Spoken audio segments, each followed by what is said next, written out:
¿Qué tal? En esta ocasión vamos a estudiar uno de los lugares geométricos más interesantes dentro de la geometría analítica, como es el caso de la elipse. Y es interesante precisamente por sus propiedades geométricas y algebraicas. Para poder ir aproximándonos a su estudio, vamos a ver qué nos dice la definición de elipse que tenemos en el pizarrón.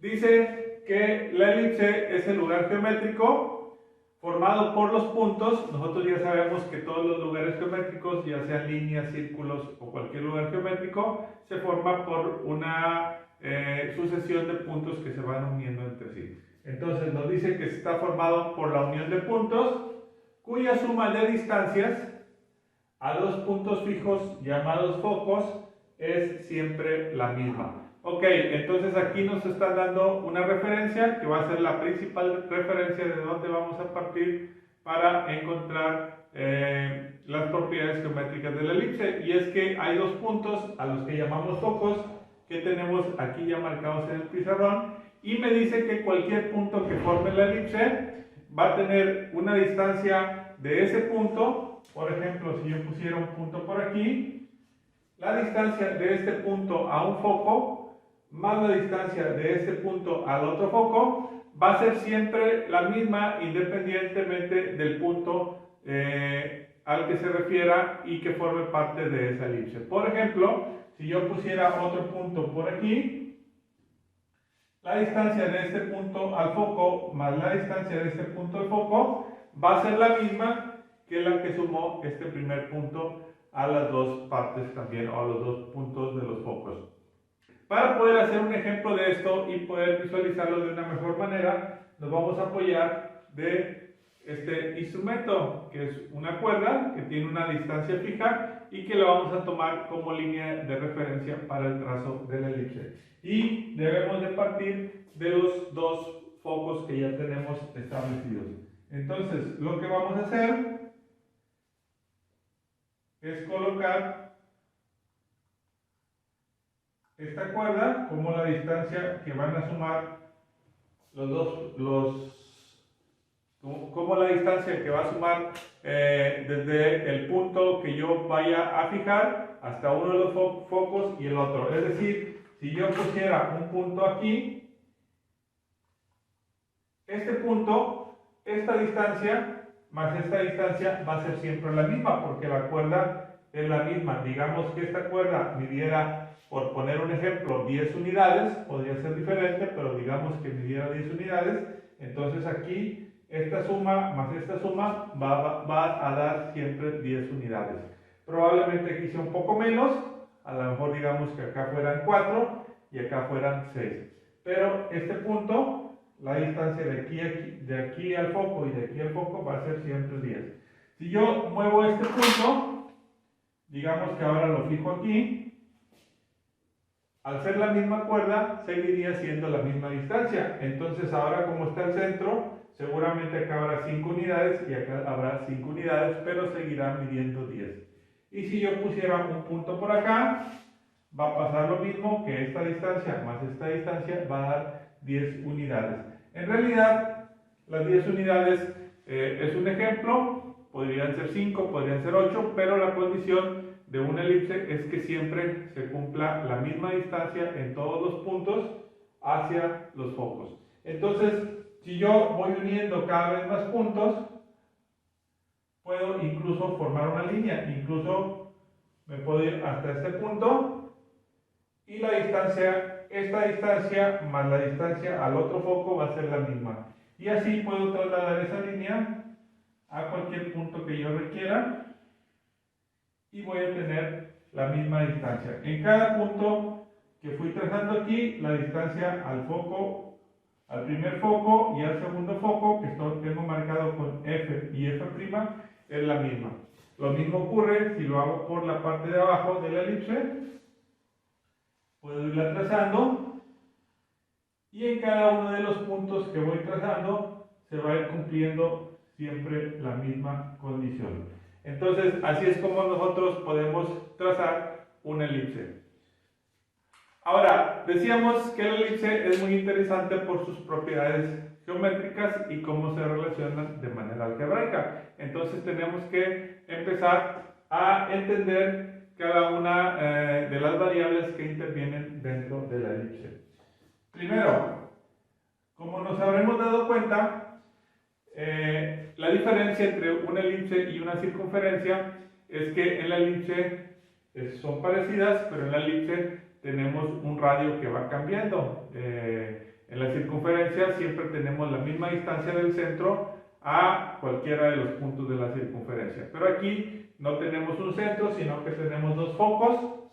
Hay un centro también que podemos marcar con la letra C mayúscula, pero ese centro en realidad no nos sirve para trazar la elipse, lo que nos sirve son los focos.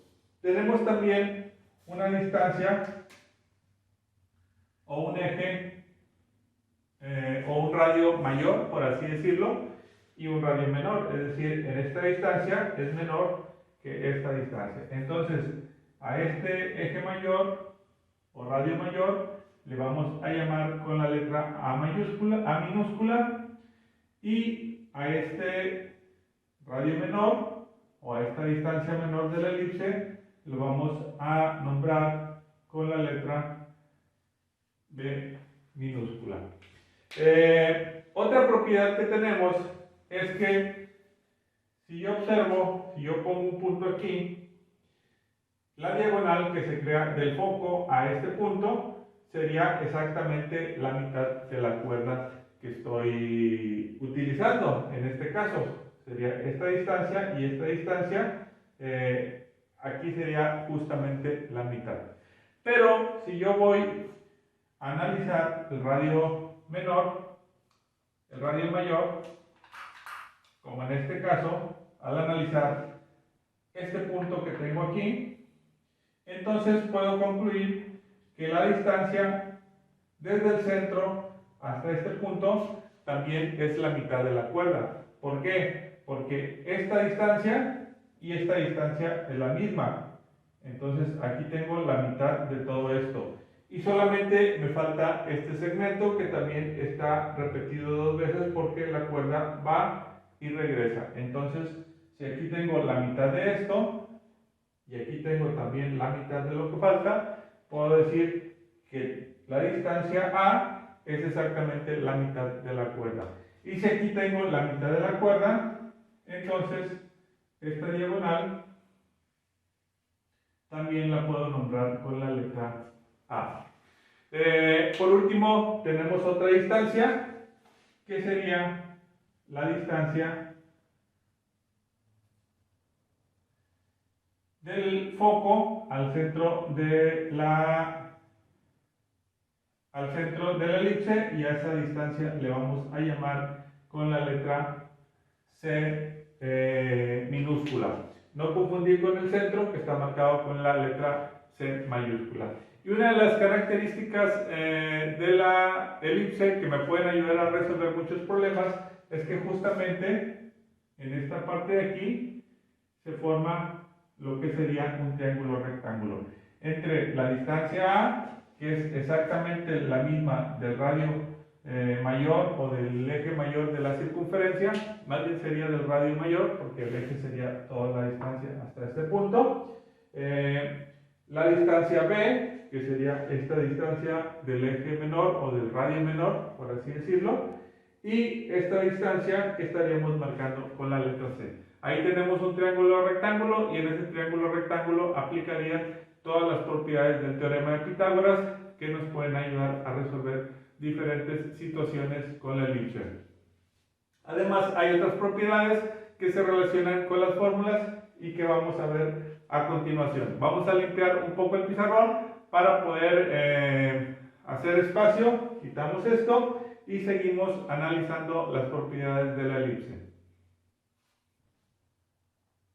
Bien, aquí tenemos ya el resumen de las características de la elipse, de las características geométricas que tiene la elipse, así como de sus fórmulas algebraicas que la definen. Si tú analizas lo que está en el pizarrón, seguramente te pudiera parecer complejo, pero en realidad es mucho más sencillo de lo que parece. Solo es cosa de ir viéndolo paso por paso y parte por parte. Y bueno, ya tenemos parte del análisis hecho en el esquema anterior, donde nosotros trazábamos con una cuerda cómo era que a partir de 2 puntos, a los que le llamamos focos, es que se traza la elipse. Entonces, tenemos ya definidos estos 2 puntos a los que llamamos focos. También tenemos definido un punto C mayúscula al que llamamos el centro y que se encuentra justamente a la mitad entre los 2 focos. Habíamos definido también que existe una distancia de un radio mayor en la parte más alargada de la elipse que va desde el centro al vértice. A estos vértices los nombramos con la letra V, V y V'. Entonces, la distancia del centro a este vértice le llamamos A, ya sea hacia un lado o hacia el otro lado de la elipse en la parte en la que esta es más alargada. Y también tenemos una distancia del centro al vértice B, y a esa distancia la nombramos con la letra B minúscula y se repite hacia ambos lados de la elipse. Entonces ya tenemos buena parte. También tenemos que desde el vértice B hasta el foco, en la diagonal que se produce, se repite la misma distancia A que hay del centro al vértice V. Esas son básicamente las características de la elipse, y vamos a analizar también sus fórmulas aritméticas. Primero, la elipse se puede presentar de varias maneras.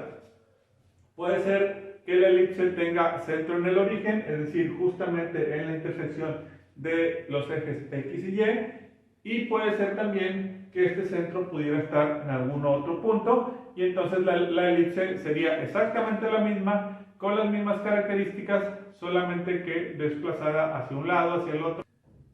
También pudiera ser que la elipse se presentara como está en el pizarrón, digamos con el eje mayor horizontal, o pudiera ser que estuviera alargada hacia arriba con el eje mayor vertical. Y justamente esas son las 4 fórmulas que tenemos aquí. Primero que nada, la fórmula dice con centro 0, 0, es decir, cuando el origen está exactamente en el centro de la elipse, tenemos que la fórmula dice x cuadrada sobre a cuadrada. Ya sabemos que a es esta distancia, es igual a y cuadrada sobre b cuadrada, y sabemos que b es esta distancia. Y x y y pues son las coordenadas de cualquier punto que forme parte de esta elipse.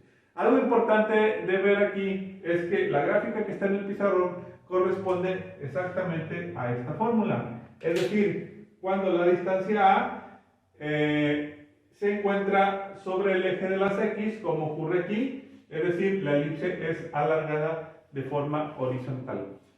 Una cosa que debes de tomar en cuenta es que siempre la distancia A va a ser el lado más largo de la elipse. En este caso, A es más largo que B porque este lado es más corto.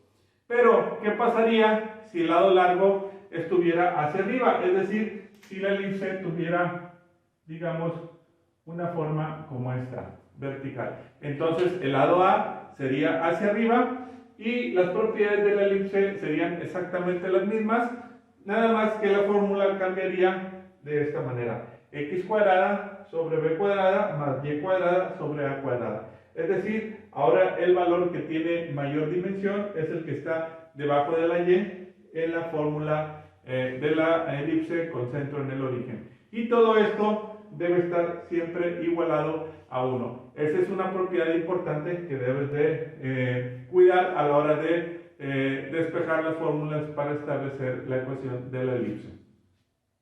Otra variable que debemos de considerar entonces es cuando la elipse se encuentre con centro fuera del origen, como es este caso. Y aquí solamente lo único que tenemos que hacer es agregar las variables h y k. Las fórmulas son exactamente las mismas para los dos casos, pero ahora la x es x menos h y la y es y menos k. Así de sencillo, tenemos las ecuaciones de la elipse en cualquiera de sus condiciones. Otra cosa, 2 conceptos más. La excentricidad se define como la división de c entre a, que son las variables que tenemos aquí, y el lado recto, que es la línea vertical que pasa por el foco, que cruza por esta parte de la elipse, se define como 2b cuadrada sobre a. Pero estoy seguro que será más fácil entenderlo cuando hagamos casos prácticos, y eso lo vamos a ver en el siguiente tutorial. ¡Hasta luego!